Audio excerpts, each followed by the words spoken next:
இந்தியாவில் இருந்து இறக்குமதி செய்யும் பொருட்களுக்கு 25% பரஸ்பர வரி விதிப்பதாக அமெரிக்க அதிபர் டொனால்டு டிரம்ப் அறிவித்திருந்தார். இதனைத் தொடர்ந்து ரஷ்யாவுடனான கச்சா எண்ணெய் வர்த்தகத்தை காரணம் காட்டி கூடுதலாக 25% என இந்திய பொருட்களுக்கு மொத்தம் 50% இறக்குமதி வரியை டிரம்ப் விதித்தார். இந்த வரி விதிப்பால் இந்தியாவின் ஜவுளித்துறை ஏற்றுமதி கடுமையாக பாதிப்பை சந்தித்து வருகின்றது. இதனை ஈடு செய்யும் விதமாக இந்தியாவில் இறக்குமதி செய்யும் பருத்தி மீதான 11% வரியை ரத்து செய்ய கோரி தமிழக முதல்வர் மு.க.ஸ்டாலின் பிரதமருக்கு கடிதம் எழுதியிருந்தார். மேலும் ஆயத்த ஆடை உற்பத்தியாளர்களும் இறக்குமதி வரியை ரத்து செய்ய வலியுறுத்தி வந்தனர்.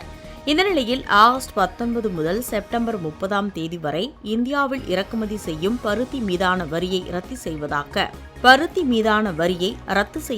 மத்திய அரசு அறிவித்துள்ளது. ரஷ்யா உக்ரைன் போரில் அமெரிக்காவின் அமைதி பேச்சுவார்த்தை முன்னேற்றம் அடைந்துள்ளது.